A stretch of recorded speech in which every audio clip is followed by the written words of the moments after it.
Hi friends, అందరికీ నమస్కారం. Friends, పెన్షనర్లకు సంబంధించి మరొక శుభవార్త అయితే వచ్చింది. ఇక నుండి కొత్త విధానం అయితే అమలు చేయబోతున్నారు. వివరాలు వీడియోలో తెలుసుకుందాం. వీడియో పూర్తిగా చూడండి. అలాగే తప్పకుండా లైక్ చేయండి. మరిన్ని అప్డేట్స్ కోసం ఛానల్ని వెంటనే సబ్స్క్రైబ్ చేసుకోండి. ప్రభుత్వం నుంచి వచ్చే ముఖ్యమైన అప్డేట్స్ అన్నీ కూడా ఎప్పటికప్పుడు మన ఛానల్ ద్వారా మీకు ముందుగానే తెలియచేయడం జరుగుతుంది. అలాగే వీడియోని ఒక లైక్ చేశారంటే మరింత మందికి సమాచారం చేరుతుంది. ఇంక వివరాల్లోకి వెళ్ళిపోదాము. పెన్షన్దారులకు భారీ శుభవార్త. మంచి నిర్ణయం తీసుకున్న తెలంగాణ ప్రభుత్వం.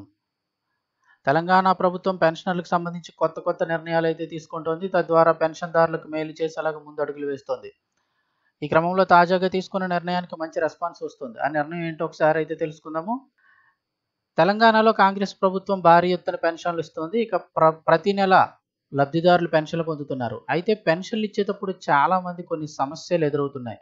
వాటిలో ఒక పెద్ద సమస్యకి ప్రభుత్వం పరిష్కారం దిశగా అడుగులు వేస్తుంది. గ్రామ పేదరిక నిర్మూలన సంస్థ సెర్ఫ్ ఆధ్వర్యంలో ఫేస్ రికగ్నైజేషన్ ఆధారిత పెన్షన్ పంపిణీ కోసం ప్రత్యేక మొబైల్ యాప్ను తయారు చేయిస్తోంది ప్రభుత్వం.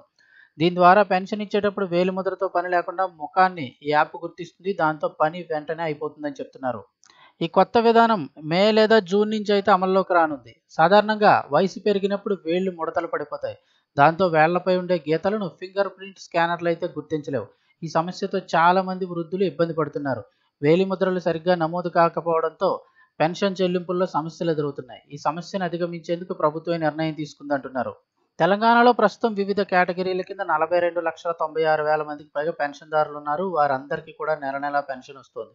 వారిలో దివ్యాంగులకు 4,016 రూపాయలు ఇస్తుండగా ఇతర పెన్షన్దారులకు 2,016 రూపాయల చొప్పున చెల్లిస్తున్నారు. ఫేస్ రికగ్నిషన్ యాప్ ద్వారా పెన్షన్దారులు ఇంటి నుంచే తమ గుర్తింపును నిర్ధారించుకోవచ్చు.